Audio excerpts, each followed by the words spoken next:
Boa noite a todos. Aqui quem fala é o professor Guilherme Santoro Gastenberger. Sou o coordenador de projetos da Septem Cápsulas, o maior centro de aperfeiçoamento profissional do país. E hoje temos a honra de contar novamente com um professor que já é figurinha carimbada aqui na Septem, que é o professor Rodrigo da Mata.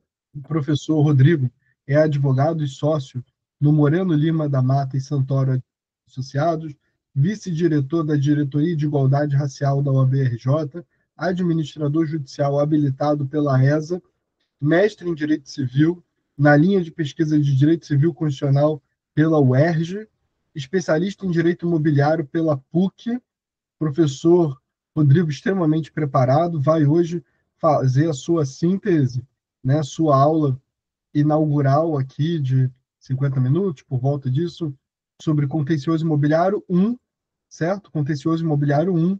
Passo a palavra ao professor Rodrigo e já agradeço pelo aceite do convite.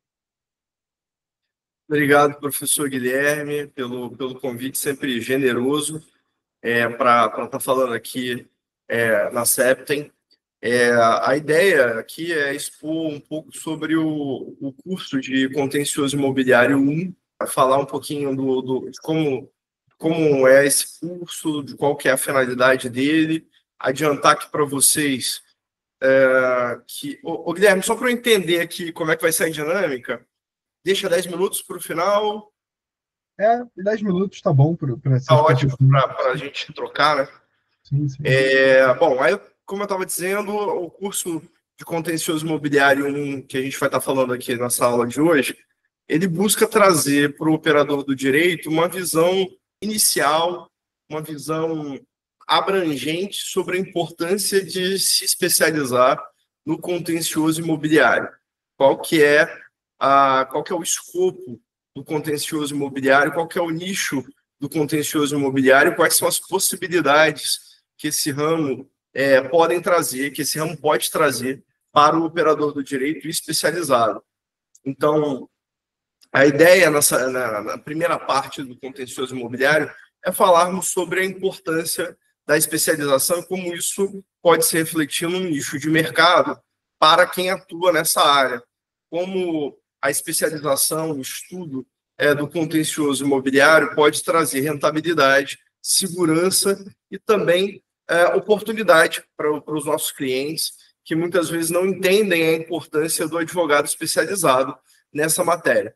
E aí, o contencioso imobiliário 1, ele é dividido em dois módulos, cada um com cinco aulas. Tá? No contencioso imobiliário 1, nós vamos tratar de uma introdução geral, que nós vamos fazer aqui do que é o contencioso imobiliário. Vamos falar dos principais tipos de disputa envolvendo o direito imobiliário, quais são as principais ações que têm origem em contratos imobiliários. Vamos versar sobre elas, trazer aqui inputs, insights sobre a melhor forma de abordá-las e a importância de ter compreensão dessas ações. Vamos falar também sobre questões contratuais que são significativas e que trazem impactos significativos na elaboração da ação, em casos, por exemplo, de resilição, de resolução do contrato, e etc. Vamos falar também sobre ações revisionais envolvendo os contratos, quais os tipos de ações revisionais que podem ser utilizadas pelo operador do direito. Vamos falar também sobre ações envolvendo vícios construtivos, são frequentes em incorporação imobiliária e etc. Vamos falar sobre ações envolvendo embargo de obra, anunciação de obra nova, dano infecto, ações civis públicas envolvendo direitos imobiliários. Falar sobre obrigações de entrega, de fazer, de emitir declaração. Vamos falar também sobre adjudicação compulsória de imóveis. E, por fim, ações envolvendo corretagem e também aspectos jurisprudenciais sobre esses temas, né, sobre o contencioso imobiliário que nós vamos abordar aqui na aula de hoje. A ideia para que a gente tenha um aprofundamento melhor nesse tema, para que vocês tenham maior segurança em tratar sobre o contencioso imobiliário 1, é trazer também o contencioso imobiliário 2, que vai ser dividido da mesma forma, dois módulos, cada um com 5 temas, E nesse segundo módulo nós vamos tratar a miúde, tecendo considerações práticas sobre ações de despejo, consignação de chaves, renovatória revisional de aluguéis. Vamos falar sobre ações petitórias, ações possessórias, ação de revisão e ação de demarcação de terras particulares, ações condominiais, que são muito frequentes, questões gerais sobre contencioso imobiliário, a gente vai falar sobre embargo de terceiro, produção de provas antecipadas, contencioso imobiliário em matéria de família e sucessões, técnicas de composição imobiliária e aspectos jurídicos relevantes. Então, a ideia aqui é destrinchar e trazer muitos aspectos práticos para auxiliar vocês nesse tema, tá?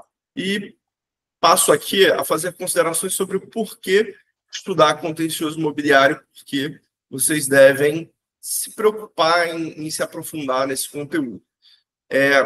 Como a gente sabe, como vocês viram na faculdade, dentro da perspectiva do direito civil, a preocupação com direitos reais, com o patrimônio em si, e aí eu falo especificamente do patrimônio imobiliário como uma riqueza que teve proeminência até o século XXI, sobretudo no século XIX e XX, a gente está falando de uma riqueza que ela é sobretudo imobiliária. Até para a gente, no século XXI, a gente tem muito claro que, muitas vezes, a preocupação dos nossos pais é a aquisição do primeiro imóvel, é a aquisição do imóvel que é considerado bem de raiz. Então, não raras vezes, a pessoa ela cresce, nasce, morre com a preocupação de adquirir um imóvel. Às vezes, num curso da vida em que esse aspecto ele é mais frutífero, ele é mais promissor, a pessoa adquire mais de 1, 2, 3 imóveis e passa a se preocupar com a transmissão desse item, desse bem imóvel para os seu filho, para sua filha, para sua esposa, enfim. São preocupações que cercam o ser humano, qual a destinação dos bens que ele adquiriu em vida, em especial, qual a destinação do bem imóvel para os seus, para a posteridade. Então, o estudo do contencioso imobiliário, ele já por si só se justifica quando eu tenho em mente que muitas vezes o principal bem sobre o qual as pessoas querem pensar, querem se projetar, é o bem imóvel. E como a gente falou em outro curso aqui da Septem sobre planejamento sucessório, o bem imóvel, pensar sobre como esse imóvel ficará para os seus, é algo com o qual as pessoas muitas vezes não se preocupam, sobretudo no Brasil, porque a aquisição de uma propriedade imóvel no cenário nacional ainda é algo muito difícil, se a gente fosse falar de uma proporção de outras democracias, de outras estruturas capitalistas, de outros países capitalistas no mundo. A possibilidade de adquirir um bem imóvel é algo ainda, digamos que para poucos, se a gente for considerar que o bem imóvel, para fins de aquisição, é algo tão valioso para as pessoas dentro de uma estrutura capitalista. Por quê? Porque o bem imóvel não é só um título de propriedade, não é só um item que compõe ali o seu imposto de renda. O bem imóvel é onde, muitas vezes, você vai se constituir sujeito, você vai criar sua personalidade, você vai contrair um relacionamento, você vai ter filhos, constituir família dentro de uma estrutura imobiliária. A bem da verdade, você não precisa de um imóvel ser proprietário, titular de direito real de um imóvel para ser feliz. Mas fato é que porque você pode alugar esse imóvel e constituir tudo isso que eu disse para vocês num imóvel locado. Mas fato é que você precisa dessa estrutura para projetar a sua personalidade, para você ser quantas pessoas e quanto se preocupou com o conserto do imóvel, com conservação do imóvel durante a pandemia, em que as pessoas ficaram presas. Enfim, muitas vezes a gente se atém ao caráter patrimonial do imóvel e esquece que esse imóvel ele constitui muitas vezes uma realização existencial do indivíduo, a titularidade do imóvel, mas também o contrato de locação, que permite que muitas pessoas utilizem essa estrutura imobiliária para estar, para desenvolverem os seus objetivos de vida. Então, a proteção ao direito imobiliário, a proteção ao imóvel, à moradia, à aquisição do imóvel, ao direito de transferir o bem imóvel, São questões que são muito relevantes, que têm uma proteção constitucional muito maior do que as pessoas normalmente atribuem e, por si só, fazem do contencioso imobiliário, tanto 1 e 2, como extremamente relevantes, porque seja numa situação de locação, seja numa situação de compra e venda de imóveis, ao fim do dia, o que vai estar ali sob discussão é um bem imóvel, especificamente aqui no caso da nossa discussão. E aí, puxando um pouco a brasa para a sardinha de nós advogados, estudantes de direito, numa discussão que versa sobre o direito imobiliário, a gente vai ter ali sempre atrelado a avaliação do bem imóvel como sendo objeto de cálculo, como sendo base para a discussão de uma série de questões relativas a essa ação. Então, o valor da causa vai ter ali como referência esse bem imóvel, o valor desse bem imóvel, o valor dos nossos honorários também levarão em consideração esse bem imóvel, porque para além da complexidade só da demanda, também há ali uma importância, um grau de responsabilidade sobre um direito patrimonial que é diferente, por exemplo, de um item, de um bem imóvel, que, embora é importante muitas vezes para o cliente, não tem o mesmo peso existencial e também financeiro para aquela pessoa. A pessoa vai utilizar aquele imóvel para dormir, então se tem alguma coisa que coloca em risco a propriedade, a possibilidade de ela não ter mais aquele teto para dormir, essa discussão ela acaba tendo uma importância muito grande para esse titular do bem, para esse locatário, e por aí vai. E aí entra a importância da especialização, aí entra a importância, a relevância profissional do direito, estar atento a isso para poder fazer frente a essa responsabilidade que é imensa. Então, a gente já viu aqui que a centralidade do bem imóvel, a centralidade e a importância do bem imóvel, não só como um ativo financeiro, mas como um bem que permite que o ser humano realize questões existenciais das mais diferentes ordens.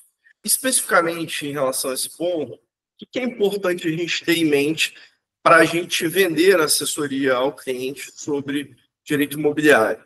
E especialmente na parte do primeiro módulo que a gente tratou aqui. O primeiro ponto aqui é saber que as pessoas ainda transacionam bem imóvel como se fosse uma banana na feira, como se fosse um abacaxi. O que eu quero dizer com isso? As pessoas muitas vezes ignoram que existem formalidades que devem ser observadas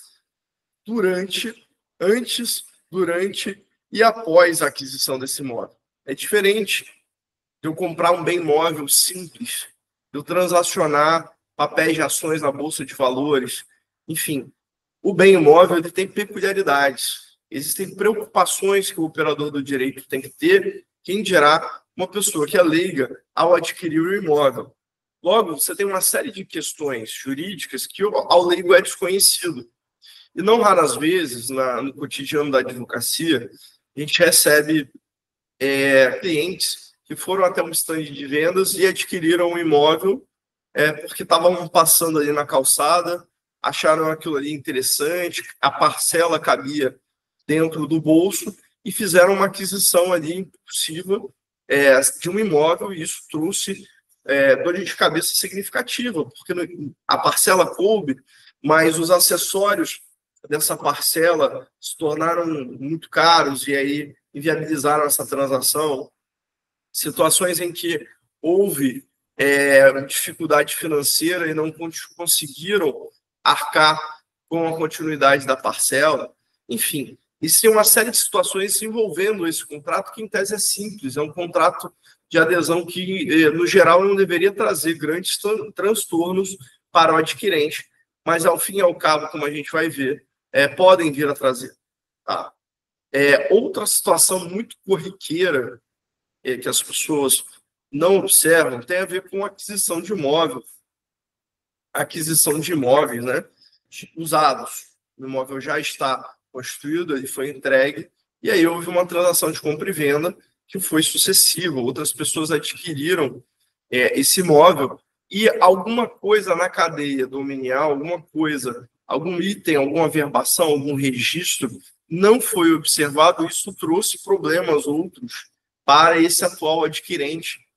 E a pessoa contratou, fez uma promessa de compra e venda e ignorou uma série de questões relativas a essa transação porque achou que o contrato padrão da imobiliária que ofereceu serviços, o contrato padrão do cartório de notas era suficiente para fazer frente àquela certidão. E aí, 5, 6, 7, 8 anos depois, essa pessoa vem desesperada, porque isso é o bem, muitas vezes é o único bem da pessoa, é onde ela reside, e ela vem desesperada, com medo de perder o imóvel, e etc. E todas essas questões, pessoal, elas poderiam ser evitadas se, na fase pré-contratual, ali na oferta, tanto por parte do vendedor quanto do aceite por parte do comprador, algumas coisas fossem esmiuçadas. Então, é importante ao operador do direito, e para todos nós que estamos buscando uma especialização, entender a gravidade dessa aquisição imobiliária e sinalizar para o cliente, olha, isso não é simplesmente bater um contrato, como as pessoas costumam dizer no meio. Não é simplesmente reproduzir circunstâncias contratuais dos vendedores e do objeto do contrato. Por quê? Porque cada transação tem a sua peculiaridade. Essa peculiaridade ela pode decorrer do próprio imóvel ou da situação jurídico-patrimonial de quem está vendendo. Então, vou dar um exemplo que a gente aborda aqui no contencioso imobiliário 1, ainda nessa primeira parte que a gente dividiu em 10 aulas. É muito comum, seja na promessa de compra e venda do cartório de notas, seja da promessa de compra e venda da imobiliária, do sinal, enfim, esses documentos introdutórios de uma relação contratual que vai culminar na escritura, é muito comum a má qualificação dos vendedores. Então, é muito comum a má qualificação dos vendedores. Então, primeiro item aqui que eu chamo a atenção para vocês tem a ver com a qualificação do estado civil da vendedora, do vendedor. Então, é muito comum, se a pessoa é solteira, pelo fato de ser solteira e a pessoa que reproduziu esse contrato, que digitou esse contrato, esqueceu, por exemplo, de citar e de consignar ali naquele documento se essa pessoa tem ou não união estável. Porque você pode ser solteiro e ter união estável.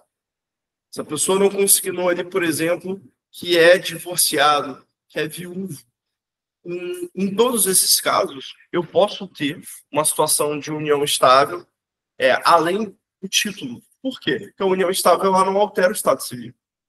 Então, essa qualificação ela é muito importante para eu saber quem é o titular desse imóvel. Se foi feita uma partilha de bens anterior ou não, se for o caso, se esse imóvel está em condomínio ou não, se ele é o único proprietário. Outra circunstância muito comum, infelizmente, é a alienação de um ativo imobiliário que é parte de um processo de inventário, que é um dos ativos do processo de inventário. Esse item não foi inventariado, não teve a conclusão do inventário, e foi feita uma promessa de compra e venda em que, por exemplo, um dos herdeiros prometeu vender esse imóvel por um preço que corresponderia ao valor de 100% do imóvel, e ele não repassou os demais herdeiros. E a pessoa que está adquirindo esse imóvel, por sua vez, não se atentou para solicitar uma certidão de ônus reais. Em alguns casos, numa situação mais dramática, é comum, até por permissão da corregedoria de determinados estados, a dispensa das certidões. E aí, na dispensa das certidões, eu tenho situações patrimoniais envolvendo o vendedor e o objeto do imóvel ocultas, que só vão ser descobertas posteriormente, que podem trazer um transtorno para o cliente absurdo, desnecessário, que poderiam ser evitados se tivesse tido uma assessoria na fase da contratação, na promessa de compra e venda. Então, esse é um exemplo simplório, como simples qualificação do estado civil de quem está vendendo, pode evitar um percalço que pode demorar anos de um processo judicial. Eu não sei dos estados de vocês, porque o curso ele tem uma abrangência nacional, mas no Rio de Janeiro, especificamente, de onde eu falo, é um processo judicial discutindo propriedade de um imóvel porque um dos cônjuges foi negligenciado na venda do imóvel, por exemplo, ele fazia parte daquela transação por força do regime de bens, seja parcial, seja universal, não foi declarado na promessa de compra e venda, o outro cônjuge, por exemplo, recebeu o dinheiro todo e depois sumiu. Uma discussão desse cônjuge contra esse adquirente geraria um transtorno que pode demorar 5, 6, 7 anos tranquilamente. E aí não só por conta da complexidade da demanda, de provas e etc., mas, sobretudo, em razão da morosidade do judiciário, em razão da incapacidade do judiciário absorver um quantitativo de processos que, em vara civil no Rio de Janeiro, está, a depender do local, está entre 8 e 12 mil processos por serventia. Então, esse tipo de discussão, que envolve uma simples qualificação, Maria, essa dispensa Maria Calazans, né? Essa dispensa, eu também acho absurda, eu sempre oriento o meu cliente, sobretudo quando é o adquirente, a não solicitar, mas alguns profissionais do meio, e às vezes o corretor de imóveis, sabendo que determinado bem imóvel ou o vendedor tem algum tipo de restrição, e para ele não perder a venda, porque o imóvel é bem localizado, porque o imóvel teria uma circulação rápida no mercado, eles acabam omitindo essa informação do adquirente, que a gente vai falar da responsabilidade do corretor que presta informações equivocadas ou omite informações no contencioso imobiliário 1, mas muitos profissionais fazem isso, e isso é ruim. Isso é ruim para o mercado, isso é ruim porque oculta as informações do imóvel, traz um transtorno desnecessário, mas é um nicho de atuação para o advogado que pode sinalizar isso para o cliente e falar, olha, cuidado, não é simples, vamos sim pedir as certidões, vamos sim olhar a validade das certidões. Já tive a oportunidade, não sei se vocês conhecem o currículo extenso do professor Guilherme, mas entre as diversas ocupações dele, ele também foi escrevente, e eu pude contar com o trabalho dele de assessoria mesmo, de me ajudar a lavrar determinados atos, e por várias vezes a gente se deparava com situações que falavam assim, olha, aqui está meio estranho, essa situação aqui, vamos pedir essa certidão, tem que renovar tal certidão porque está fora da validade. Então, não só a dispensa de certidões ela pode ser um complicador, mas as certidões que foram apresentadas, mas foram apresentadas de modo vencido. E veja, não é uma mera burocracia, não é uma mera burocracia. Existem questões patrimoniais sobre execução fiscal, sobre cobrança de créditos de terceiro. Às vezes, eu costumo dizer que eu detesto dar notícia ruim para o cliente, sobretudo quando ele é o comprador. Às vezes ele está afoito pelo imóvel, porque ele passa meses procurando determinado imóvel, ele acha o imóvel que é exatamente aquilo que ele queria. A gente procura porque ele vai empenhar um valor significativo, que é isso, tempo é dinheiro. Ele passou anos e anos para conseguir o valor do sinal, ele passou anos e anos para conseguir fazer frente àquele contrato, àquela transação imobiliária. E aí, quando eu vou analisar a documentação do imóvel ou do vendedor, tem algum tipo de restrição, tem algum tipo de pendência. Eu falo, olha, esse aqui é o risco. Se você seguir por aqui, você tem um risco mapeado de tanto. Você quer seguir esse risco? Em muitos casos, e é importante o advogado nessa condição de intermediador de posse das certidões com validade, ele municiar o cliente das informações para que o cliente tome a decisão. Já tive clientes, sobretudo aqueles que têm mais apetite ao risco, eles falaram: não, Rodrigo, estou fazendo uma transação aqui de 1,5 milhão e o risco que você está mapeando aí de débito de IPTU e de condomínio não chega a 50 mil. Vou negociar o preço e tentar deduzir esse valor. É uma possibilidade. É uma possibilidade. Mas aquilo que vai te permitir dar informações ao cliente sobre o passivo eventualmente existente daquele imóvel ou daquele devedor são as certidões. Seja dos vendedores, e é por isso importante identificar quem são os vendedores, seja do imóvel. Seja do imóvel. Já participei de algumas transações em que o imóvel estava perfeitamente limpo, mas o vendedor tinha um débito significativo na praça. Um débito que era próximo ao valor da transação. A transação acho que era algo próximo de 700 mil reais, e o débito que ele tinha na praça era 350. Aí eu falei: olha, tem risco. Por quê? Porque existe um grau de endividamento que é próximo do valor do imóvel. Aí o comprador, que é meu cliente, ele sinaliza o seguinte: ah, não, mas ele tem outros bens, ele tem outro patrimônio, e etc. Eu falei assim: maravilha. Então ele pode te demonstrar qual é esse patrimônio, sob pena de daqui a 2, 3 anos, caso ele esteja esvaziando o patrimônio dele, ele vira fazendo uma alegação de fraude contra credores. Determinados credores tentarem anular essa transação em que você figura como adquirente, porque ele estava esvaziando o patrimônio dele para não pagar os credores dele. E aí a sua transação imobiliária, que em princípio não tinha nada a ver com essa situação, em razão do que foi apontado na certidão, pode vir a ser questionado, pode vir a ser anulado, pode te colocar numa posição de ter que correr atrás de eventual crédito, junto com os demais credores, um concurso de credores e um processo autônomo.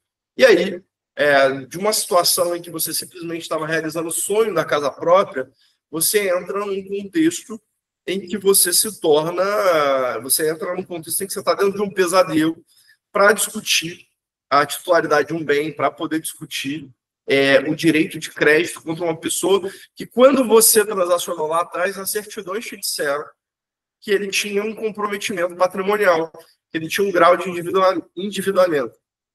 Em situações mais simples, né, em que o grau de endividamento apontado é bem menor do que o valor da transação, é muito comum também se negociar outros aspectos da transação. É muito comum você poder prever no contrato a possibilidade do próprio comprador pagar os devedores. Ele retém o direito e, ao invés de entregar o dinheiro da transação inteiro na mão do credor e correr o risco do credor sumir no mapa, ele sinaliza na escritura que parte do pagamento do preço da transação será utilizado para pagar o credor tal, no montante tanto. E isso faz com que você traga para o comprador uma segurança maior, que num cenário de não assessoria jurídica da área, o comprador não vai ter essa informação. E, naturalmente, isso não vai ser previsto. Tampouco os intermediadores, o corretor de imóveis, e tampouco o vendedor terão a preocupação e o cuidado de falar sobre isso. Terão a preocupação e o cuidado de falar sobre isso. Então, dentro dessa perspectiva da compra e venda, né, do contrato de compra e venda, como um vínculo obrigacional, a gente está falando lá da parte de obrigações de contratos do Código Civil, a gente já tem por si só a importância do contencioso imobiliário. Também, e aí sem querer adiantar um pouco de contencioso imobiliário 2, essa questão imobiliária ela vai atravessar o final da vida, quando você fala de direito das sucessões, em que parte do espólio é composto por bens imóveis. E você vai ter uma série de discussões que vão gerar ações judiciais, processos judiciais envolvendo o direito imobiliário, também com o contexto das sucessões. Quer porque um herdeiro está usando com exclusividade um imóvel, e aí pode ter o dever de pagar aluguel ou não, isso por si já gera uma discussão sobre isso. No caso, eventualmente, não só de utilização, mas de alienação desse ativo exclusivamente por um herdeiro feito de modo equivocado, também vai suscitar discussões sobre o direito imobiliário. A locação também é um tema que frequentemente é atravessada pelo direito das sucessões e o direito imobiliário, que muitas vezes, como a morte não anuncia o seu dia e a hora, é muito comum que a pessoa, o locador, faleça no curso do contrato de locação e os herdeiros venham a assumir esses valores. E aí o locatário pode tentar uma gracinha de não pagar a locação, pode haver uma discussão sobre a titularidade desse locador para receber, desses herdeiros que assumem a condição de locador para receber o crédito ou não. Também há uma grande discussão a respeito dessas situações e é importante a habilitação correta do espólio para que haja essa sucessão na posição do contrato. E, não raras vezes, a gente tem casos interessantes e muito específicos envolvendo o contencioso imobiliário. Na gravação que vai ficar disponível para vocês, a temática é mais ampla dentro do Imobiliário 1, é aquela que eu defini para vocês, que eu narrei aqui para vocês, mas para a gente ficar aqui dentro do escopo e posteriormente abrir para perguntas, vou dar 2 exemplos de situações que surgiram essa semana, por acaso, demandas bem específicas e que eu não trouxe na gravação porque surgiram essa semana. Um caso tem a ver com um síndico. Um caso tem a ver com um síndico, e aí conflito envolvendo um condomínio edilício mal administrado por um síndico. Isso gerou grandes discussões, porque tem a ver com a conservação do edifício como um todo. Isso envolve diversas unidades imobiliárias e muitos condôminos não querem ter participação efetiva, tem muitos compromissos e etc. Então, um grupo de proprietários procurou a gente para poder entender quais eram as possibilidades para discutir. E esse é um nicho interessante, porque às vezes um grupo de clientes em estrutura de condomínio com 300, 200 moradores, isso é algo muito interessante, porque você consegue ter de uma vez só um número significativo de clientes e com isso você consegue cobrar melhor. Esse é um exemplo, tá? Um exemplo interessante. Por quê? O síndico, ele simplesmente começou a contratar obras intermináveis. Ele começou a atribuir como orçamento, despesa de orçamento, algumas rúbricas que ele não identificava. Então, vou dar um exemplo aqui. Despesas outras. E aí, essas despesas outras era algo próximo de 430 mil por ano. Algo próximo de 40, 50, dependendo do mês. E aí, o somatório dessas despesas chegava próximo de 450 mil por ano. É um condomínio grande, de quase 300 unidades. Mas, como ninguém questionava e todas as contas dele eram aprovadas, porque uma pessoa próxima a ele tinha procuração de várias unidades, esse grupo de moradores começaram assim, que despesas são essas que ele não identifica e que somam um valor anual tão expressivo? Então, essa discussão do direito condominial, ela é rica, não só na relação dos condôminos com o síndico, mas também do condômino antissocial, os problemas advindos do direito de vizinhança, que também decorre de uma questão imobiliária. Um segundo caso que surgiu e que é interessante tem a ver com uma região do interior do Rio de Janeiro que foi loteada, o construtor vendeu vários lotes, só que essa construção ela foi feita embaixo de uma estrutura uma estrutura hidráulica da concessionária de serviço público desse local, e do nada, no terreno vizinho, vazio, ao lado do imóvel dele, que é um imóvel que na época, há 2 anos atrás, em 2023, ele adquiriu por 1,5 milhão, fez significativas reformas, está chegando aí algo próximo de R$ 1,7 milhão, ao lado do terreno dele, simplesmente apareceu um buraco. Um buraco. Esse buraco, ele tinha ali uma profundidade inicial de centímetros, e aí com as chuvas, numa região que chove bastante, agora esse buraco ele tem uma profundidade de 2 metros e começou a se aproximar do muro dele e a produzir rachaduras no muro dele. Esse caso foi ontem. Esse caso eu recebi ontem. Ele chamou a Defesa Civil. A Defesa Civil foi até o local e conseguiu identificar que a estrutura da passagem de água feita por essa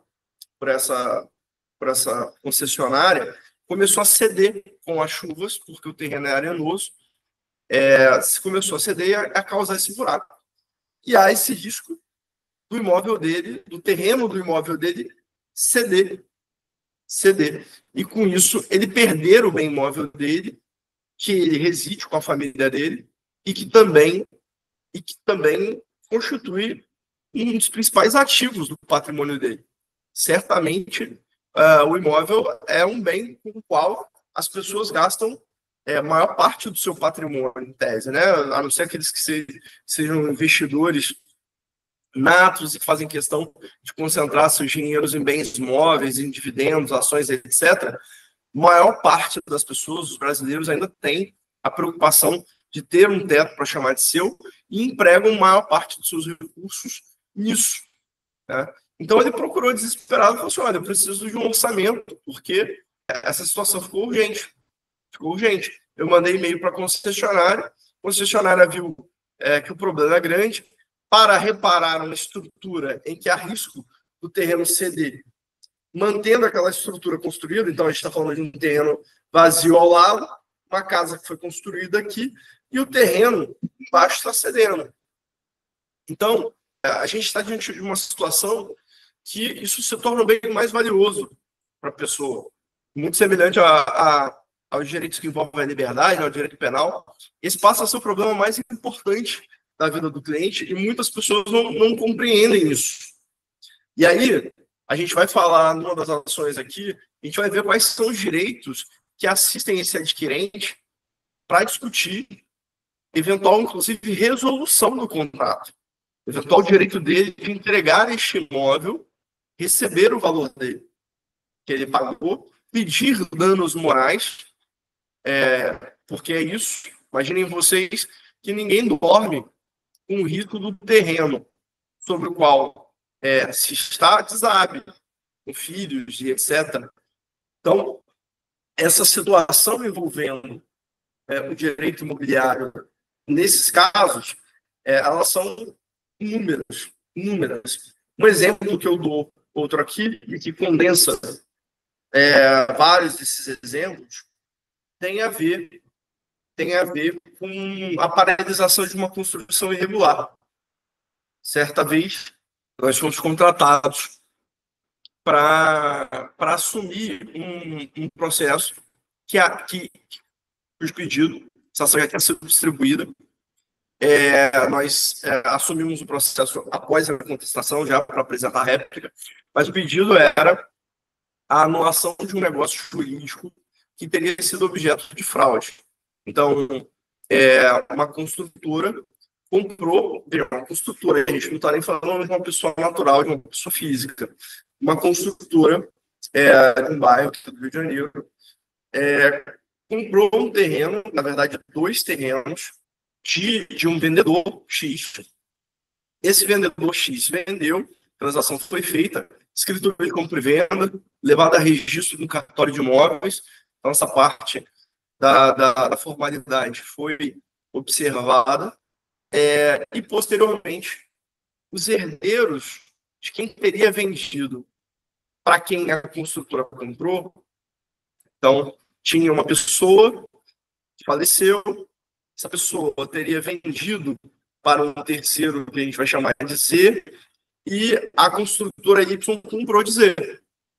Os herdeiros desse primeiro proprietário entraram com ação judicial para anular aquela compra e venda que foi feita e discutir aquele direito de propriedade. Qual que era a questão? Esses herdeiros só foram identificar que essa transação tinha sido feita com grande suspeita de nulidade e de possível fraude na assinatura da pessoa que teria vendido, para quem vendeu, da incorporadora, só foram identificar anos depois, dentro do prazo para ajuização, mas anos depois. O que aconteceu? A construtora fez aquilo que ela faz, construiu.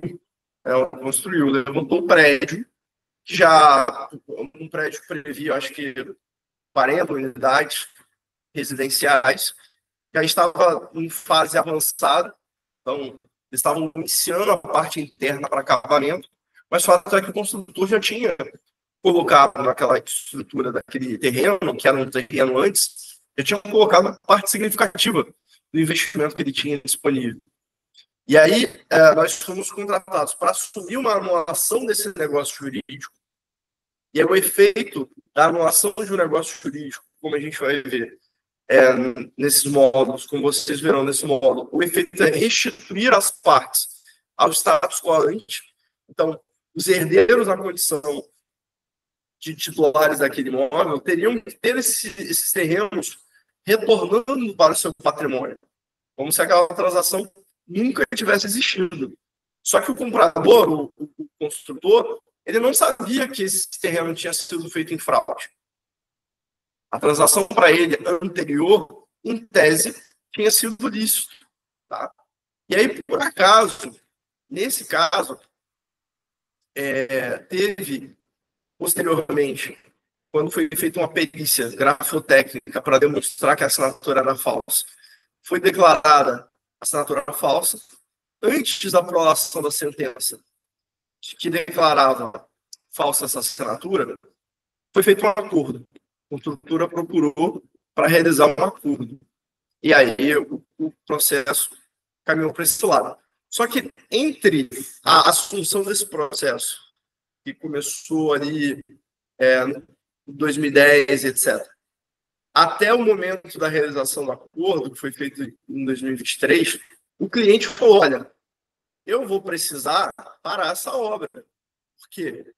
Porque se ele continuar construindo e eu tiver que eventualmente indenizá-lo, eu vou ter um prejuízo maior.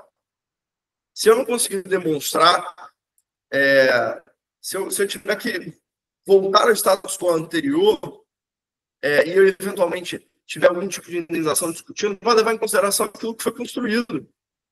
E aí eu preciso que essa obra pare. E aí teve que ser distribuída uma nova medida cautelar, tendo como pedido a paralisação da obra. Eu dei um exemplo aqui em que, por uma questão do direito por uma questão do direito sucessório e também do direito civil, sobre responsabilidade, etc., era importante a paralisação da obra, certo? Era importante a paralisação da obra.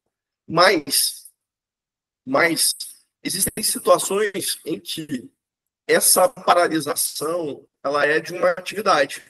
Então, é comum também na jurisprudência situações em que determinado vizinho se envolve em uma atividade sem licença ou realiza algo que causa dano à comunidade no entorno, e essa comunidade no entorno tem direito a demandar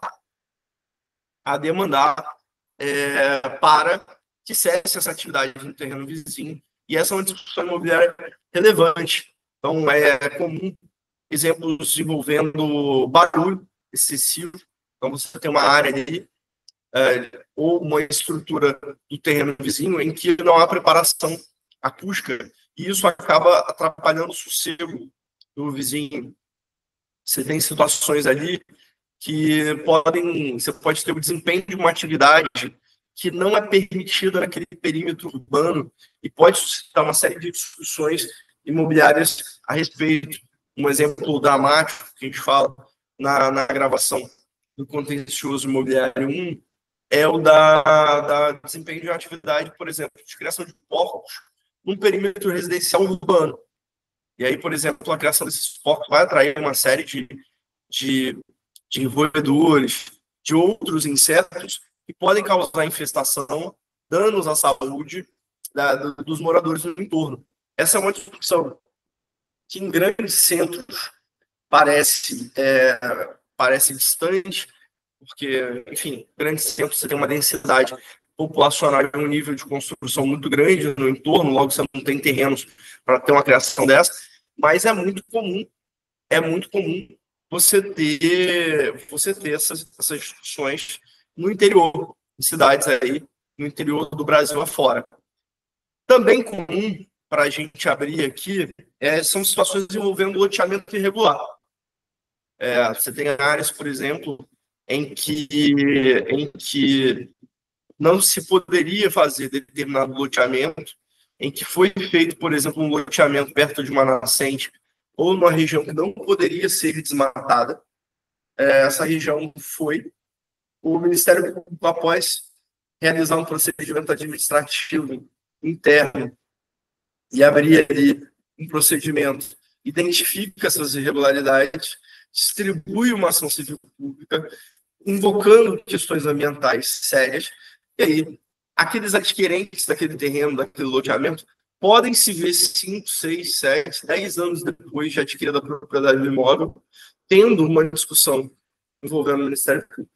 Em todos esses cenários, pessoal, e a gente vai trazendo de maneira mais a miúde dentro da gravação, a gente sinaliza a importância do domínio da temática, do aprofundamento do estudo, não só da técnica, sobretudo do Código Civil, das leis esparsas que regem essa temática ampla e imensa que envolve direito imobiliário, que muitas vezes não estão no nosso radar como um nicho de mercado, mas a gente destaca a importância da composição no cenário antes da judicialização, durante a judicialização e muitas vezes após, para cumprimento de uma determinada obrigação que foi fixada em juízo, mas foi fixada de uma maneira equivocada e o cumprimento seria arrastado, seria complexo. O acordo e a conscientização do cliente sobre os riscos envolvidos naquela demanda são imprescindíveis. E aí, não só a técnica, né, da legislação, não só o entendimento da legislação, como a interpretação que a jurisprudência confere a essa legislação, que é oscilante, a gente sabe o nível de insegurança que a jurisprudência traz para o operador do direito, traz para o advogado na assessoria, mas tentar entender o estado da arte daquela jurisprudência sobre aquela temática, apresentar esse mapeamento de risco para o cliente, são formas, né, são meios que o advogado tem de ganhar espaço nesse mercado que ainda é interessante, que ainda traz boas possibilidades. Acho que é isso. Acabei falando um pouco mais do que esperado, mas alguns exemplos acabam demandando um pouco mais tempo. Eu abro aqui para a gente fazer as perguntas. Mais uma vez, obrigado, Guilherme. Obrigado pela atenção de vocês. Obrigado, Rodrigo. Achei excepcional a exposição aqui do Rodrigo. Ele fala não só da questão da necessidade de nós termos segurança jurídica com um bem que, para a realidade do brasileiro, é o bem, normalmente, na média, o mais importante da vida de grande parte da população. Levando em consideração a renda média brasileira, levando em consideração o déficit habitacional brasileiro, e também o brasileiro ele opta por bem de raiz, até por item de primeira necessidade, não só por uma questão colonial, não só por uma questão de colonização, não só por uma questão cultural, mas por uma questão de primeira necessidade.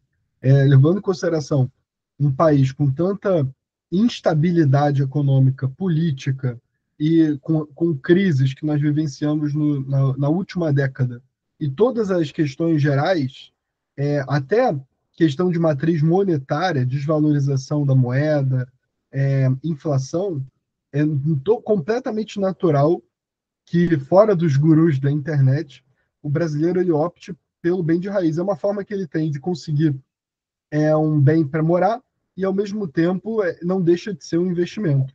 A Maria Calazans tinha escrito, né, que achava um absurdo essa dispensa de certidões. Eu concordo plenamente. Bom, pessoal, alguém tem alguma dúvida, apontamento, consideração aqui em relação ao professor Rodrigo? à exposição do professor Rodrigo? Alguma complementação? Boa noite a todos. Vocês me veem e ouvem? Sim. Não, nem é algo demais, mas é porque eu acho muito interessante esse curso. Eu até confesso que quando eu tive a notificação de que ia ter, eu já marquei logo na agenda, porque é muito importante.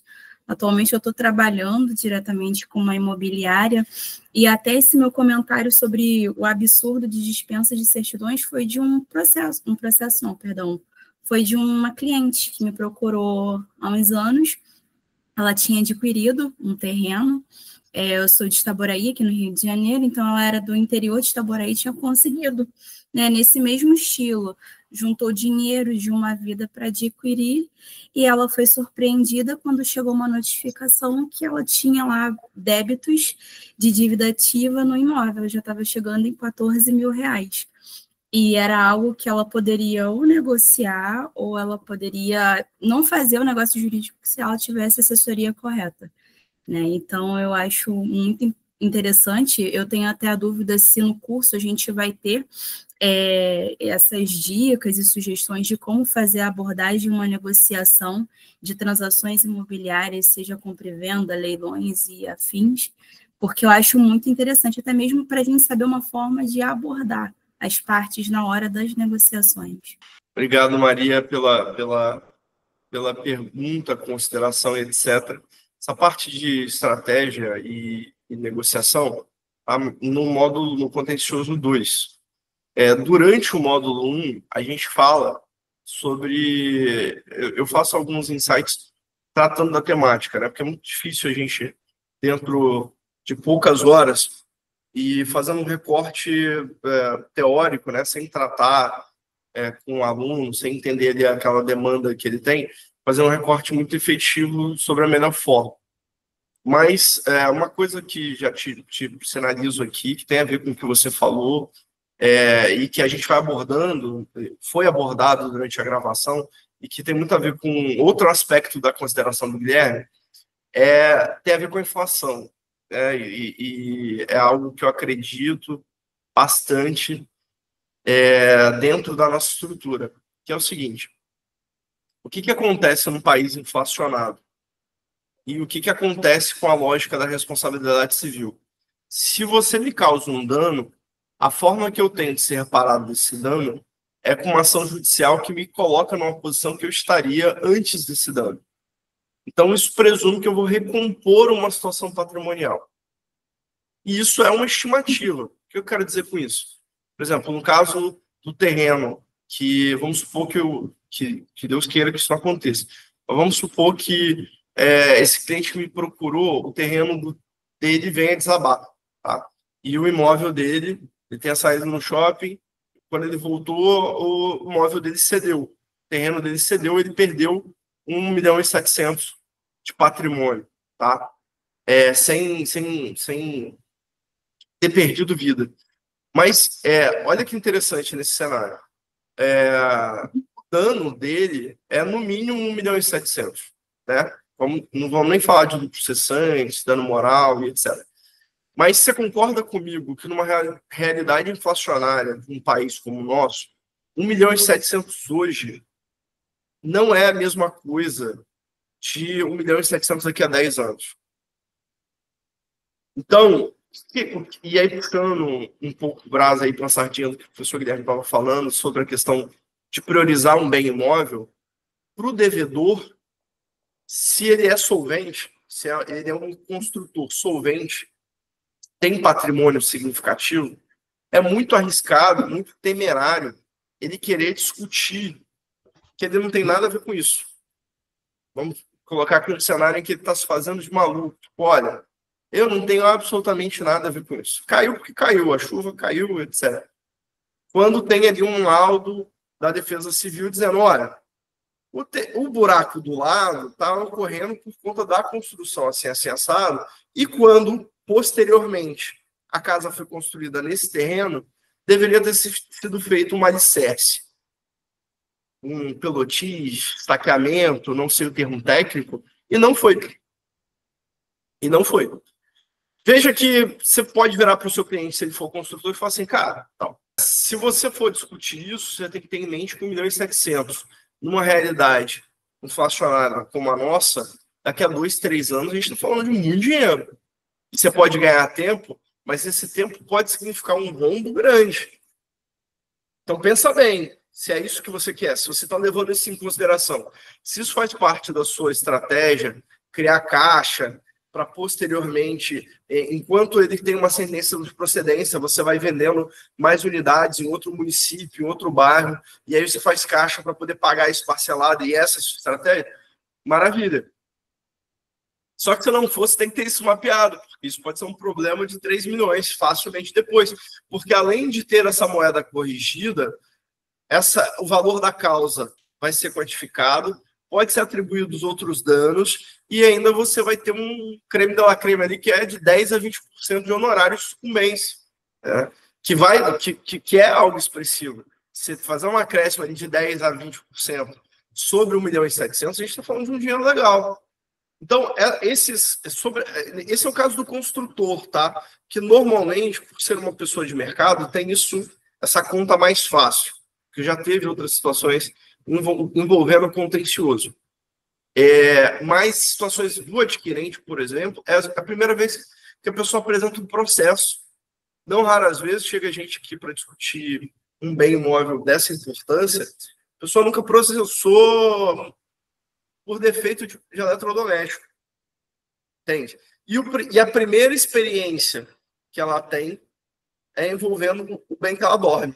Então, assim, é complexo.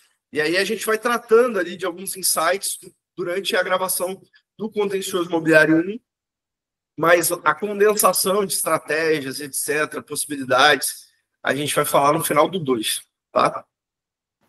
Tá ótimo. Muito obrigada.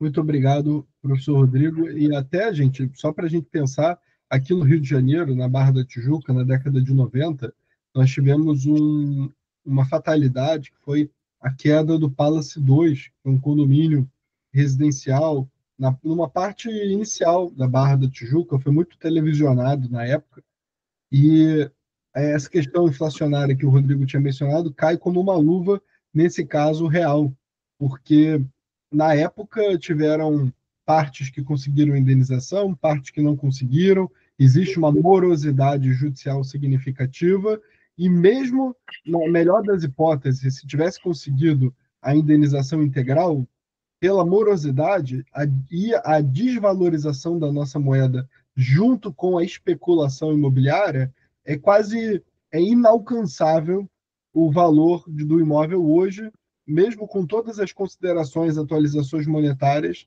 e infelizmente essas pessoas que perderam a casa lá atrás, hoje devem ter tido muita dificuldade para conseguir alcançar novamente o mesmo bem, caso, claro, não tivessem já uma condição financeira avantajada. Pessoal, volta a estacar zero, né? Gente, muito obrigado.